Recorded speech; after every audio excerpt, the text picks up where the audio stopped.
श्लोक दूसरा अध्याय 9। राजविद्या राजगुह्यम् पवित्रमिदमुत्तमम् प्रत्यक्षावगमं धर्म्यम् सुसुखं कर्तुमव्ययम्। इस श्लोक के संदर्भ में एक दोहा सटीक बैठता है। अतः सहित विज्ञान जो बतलाऊंगा ज्ञान, सब विद्याओं का यही राजा तथा महान, राजा तथा महान। जो जाने माने से अनुभव करे विशेष, उसे जानने के लिए कुछ नहीं रहता शेष, कुछ नहीं रहता शेष। परमात्मा ही लक्ष्य यदि काम रहित सब कर्म, अंतर्गत इस ज्ञान के सब वर्णाश्रम धर्म, सब वर्णाश्रम धर्म। करने में भी सुगम यह है अविनाशी ज्ञान। प्रकृति से विमुख जीव हो तो सन्मुख भगवान, तो सन्मुख भगवान। इस श्लोक में श्री कृष्ण अर्जुन को कहते हैं, यह ज्ञान सब विद्याओं का राजा है, जो समस्त रहस्यों में सर्वाधिक गोपनीय है। यह परम शुद्ध है और चूंकि यह आत्मा की प्रत्यक्ष अनुभूति कराने वाला है, अतः यह धर्म का सिद्धांत है। यह अविनाशी है और अत्यंत सुखपूर्वक संपन्न किया जाता है। यदि इस श्लोक का विस्तार करें तो भगवद गीता का यह अध्याय विद्याओं का राजा राज विद्या कहलाता है, क्योंकि यह पूर्ववर्ती व्याख्यायित समस्त सिद्धांतों एवं दर्शनों का सार है। भारत के प्रमुख दार्शनिक गौतम, कणाद, कपिल, याज्ञवल्क्य, शांडिल्य तथा वैश्वानर हैं।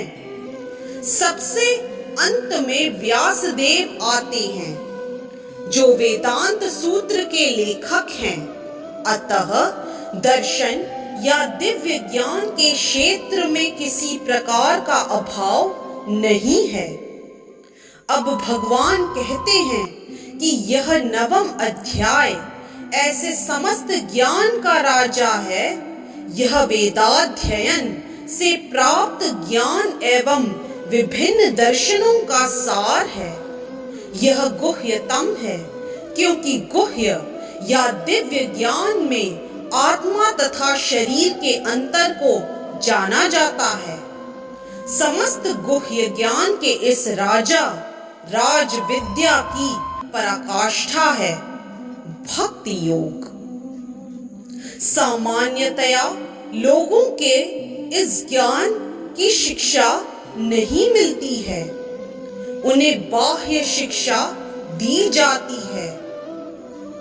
जहां तक सामान्य शिक्षा का संबंध है, उसमें राजनीति, समाज शास्त्र, भौतिकी, रसायन शास्त्र, गणित, ज्योतिर्विज्ञान, इंजीनियरिंग आदि में मनुष्य व्यस्त रहते हैं। विश्व भर में ज्ञान के अनेक विभाग हैं और अनेक बड़े बड़े विश्वविद्यालय हैं, किंतु दुर्भाग्यवश कोई ऐसा विश्वविद्यालय या शैक्षिक संस्थान नहीं है जहां आत्मविद्या की शिक्षा दी जाती हो। फिर भी आत्मा शरीर का सबसे महत्वपूर्ण अंग है। आत्मा के बिना शरीर महत्वहीन है। तो भी लोग आत्मा की चिंता न करके जीवन की शारीरिक आवश्यकताओं को अधिक महत्व प्रदान करते हैं। भगवद गीता में 2 अध्याय से ही आत्मा की महत्ता पर बल दिया गया है। प्रारंभ में ही भगवान कहते हैं कि यह शरीर नश्वर है और आत्मा अविनश्वर है। अंतवंत इमे देहा नित्यस्योक्ताः शरीरिणः। यही ज्ञान का गुह्य अंश है। केवल यह जाना लेना कि यह आत्मा शरीर से भिन्न है, यह निर्विकार, अविनाशी और नित्य है। इससे आत्मा के विषय में कोई सकारात्मक सूचना प्राप्त नहीं होती। कभी कभी लोगों को यह भ्रम रहता है कि आत्मा शरीर से भिन्न है, और जब शरीर नहीं रहता या मनुष्य को शरीर से मुक्ति मिल जाती है तो आत्मा शून्य में रहता है और निराकार बन जाता है। किंतु यह वास्तविकता नहीं है। जो आत्मा शरीर के भीतर इतना सक्रिय रहता है, वह शरीर से मुक्त होने के बाद इतना निष्क्रिय कैसे हो सकता है? यह सदैव सक्रिय रहता है। यदि यह शाश्वत है तो यह शाश्वत सक्रिय रहता है, और वैकुंठ लोक में इसके कार्यकलाप अध्यात्म ज्ञान के गुह्यतम अंश हैं। अतः आत्मा के कार्यों को यहाँ परा समस्त ज्ञान का राजा, समस्त ज्ञान का गुह्यतम अंश कहा गया है। यह ज्ञान समस्त कार्यों का शुद्धतम रूप है, जैसा कि वैदिक साहित्य में बताया गया है। पद्म पुराण में मनुष्य के पाप कर्मों का विश्लेषण किया गया है और दिखाया गया है कि ये पापों के फल हैं।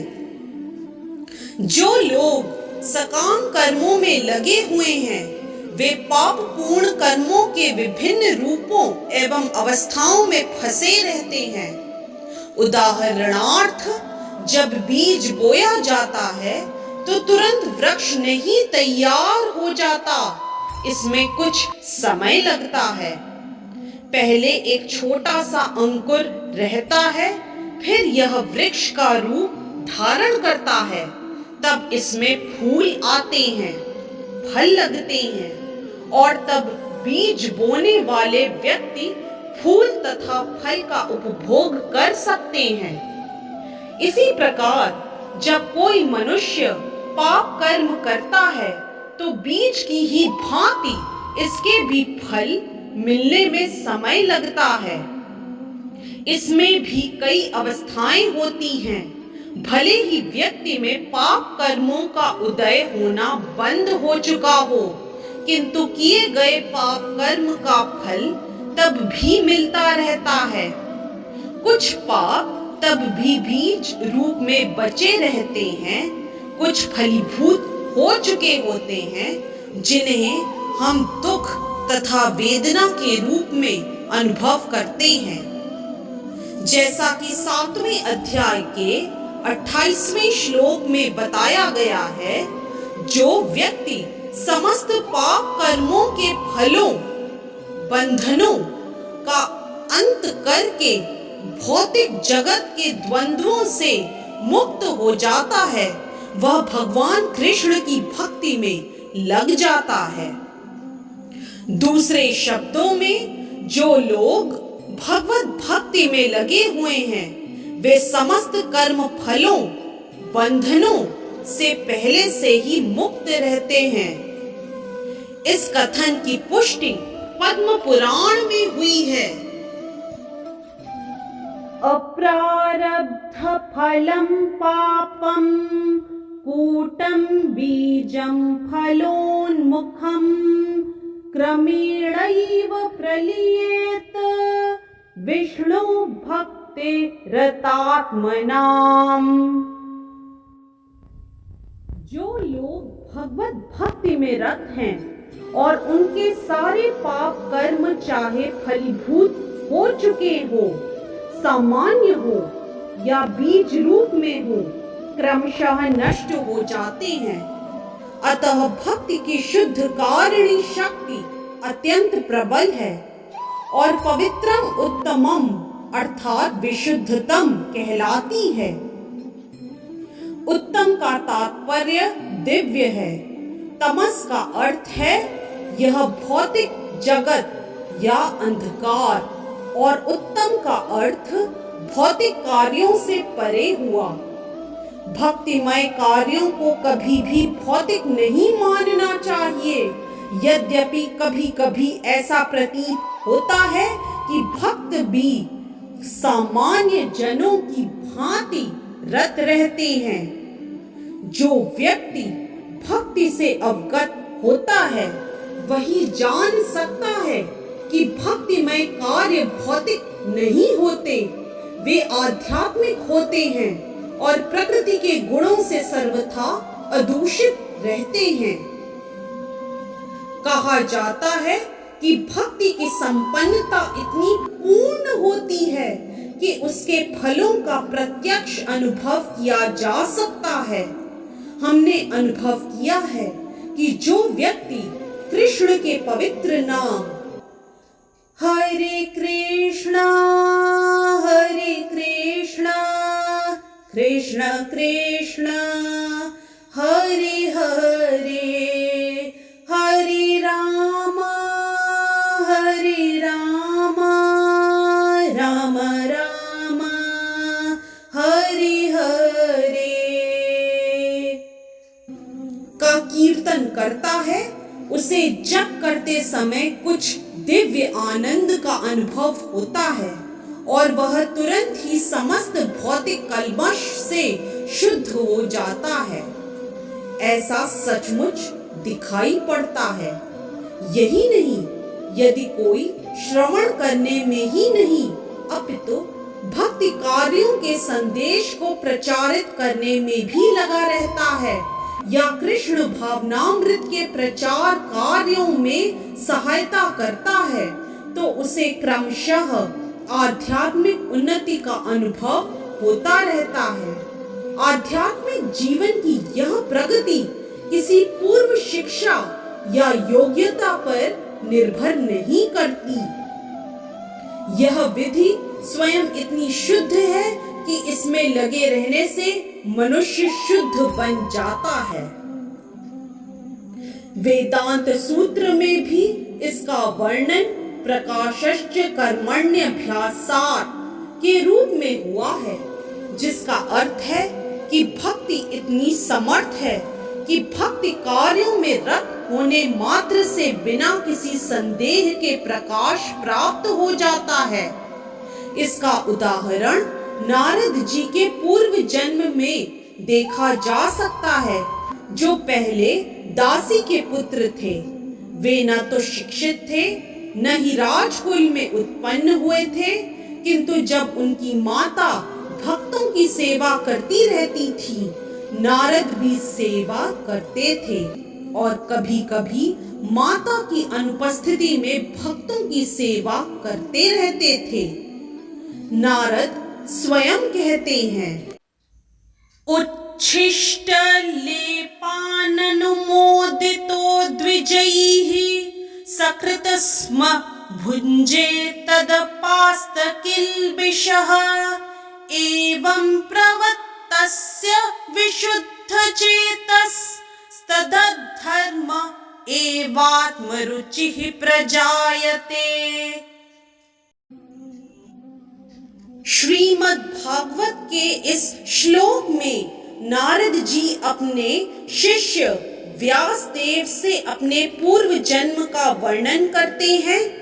वे कहते हैं कि पूर्ण जन्म में बाल्यकाल में वे चातुर्मास में शुद्ध भक्तों अर्थात भागवतों की सेवा किया करते थे, जिसके कारण उन्हें उनकी संगति प्राप्त हुई। कभी कभी वे ऋषि अपनी थालियों में उच्छिष्ट भोजन छोड़ देते और यह बालक थालियां धोते समय उच्छिष्ट भोजन को चखना चाहता था। अतः उसने उन ऋषियों से अनुमति मांगी और जब उन्होंने अनुमति दे दी तो बालक नारद उच्छिष्ट भोजन को खाता था। फलस्वरूप वह अपने समस्त पाप कर्मों से मुक्त हो गया। ज्यों-ज्यों वह उच्छिष्ट खाता रहा, त्यों-त्यों वह ऋषियों के समान शुद्ध हृदय बनता गया। चूंकि वे महाभागवत भगवान की भक्ति का आस्वाद श्रवण तथा कीर्तन द्वारा करते थे, अतः नारद ने भी क्रमशः वैसी रुचि विकसित कर ली। नारद आगे कहते हैं, तत्रान्वहं कृष्ण कथाः प्रगायताम् अनुग्रहेण शृण्वं मनोहराः ताः श्रद्ध्या मेऽनुपदं विशृण्वतः प्रियश्रवस्यङ्ग ममाभवत् रुचिः। ऋषियों की संगति करने से नारद में भी भगवान की महिमा के श्रवण तथा कीर्तन की रुचि उत्पन्न हुई और उन्होंने भक्ति की तीव्र इच्छा विकसित की। अतः जैसा कि वेदांत सूत्र में कहा गया है, प्रकाशश्च कर्मण्यभ्यासात्, जो भगवत भक्ति के कार्यों में केवल लगा रहता है उसे स्वतः सारी अनुभूति हो जाती है और वह समझने लगता है। इसी का नाम प्रत्यक्ष अनुभूति है। धर्म्यम शब्द का अर्थ है धर्म का पथ। नारद वास्तव में दासी के पुत्र थे। उन्हें किसी पाठशाला में जाने का अवसर प्राप्त नहीं हुआ था। वे केवल माता के कार्यों में सहायता करते थे और सौभाग्यवश उनकी माता को भक्तों की सेवा का सुयोग प्राप्त हुआ था। बालक नारद को भी यह सुअवसर उपलब्ध हो सका कि वे भक्तों की संगति करने से ही समस्त धर्म के परम लक्ष्य को प्राप्त हो सके। यह लक्ष्य है भक्ति, जैसा कि श्रीमद् भागवत में कहा गया है, सवै पुंसां परो धर्मो यतो भक्तिरधोषजे।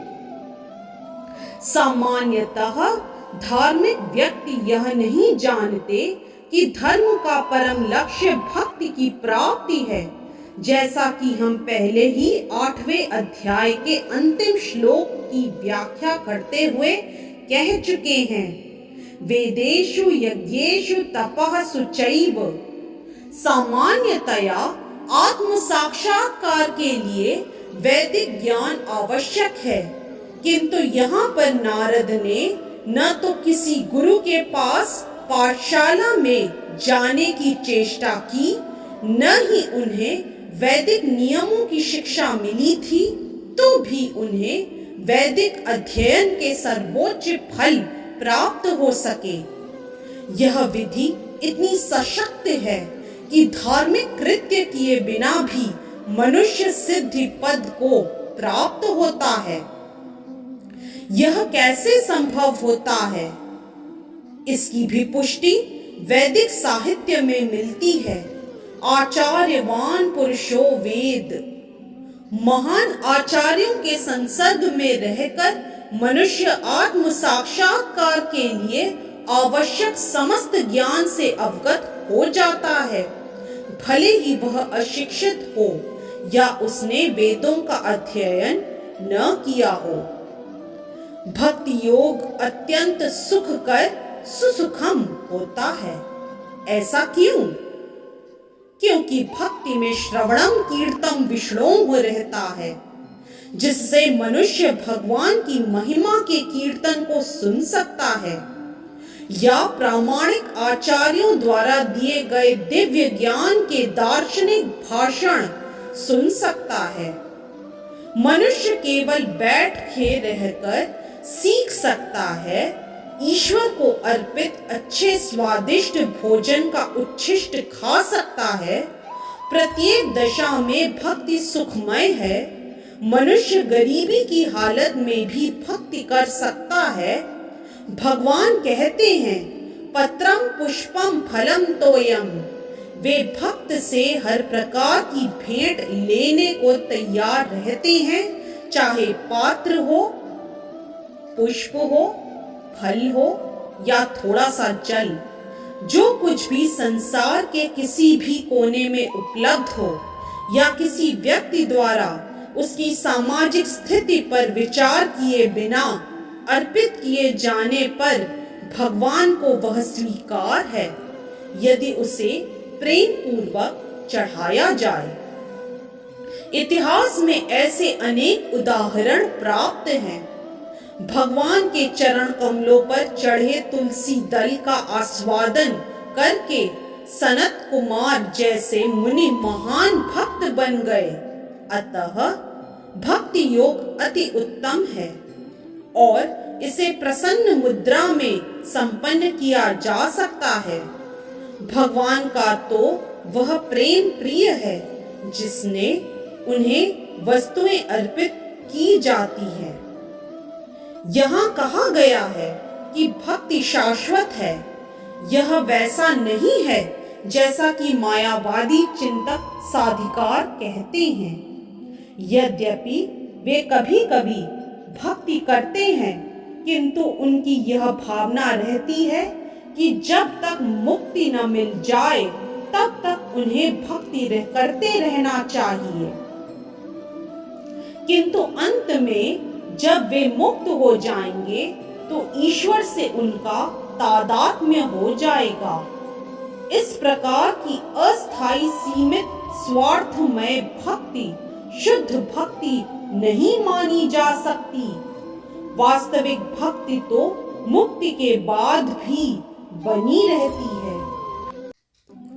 जब भक्त भगवत धाम को जाता है तो वहां भी भगवान की सेवा में रत हो जाता है।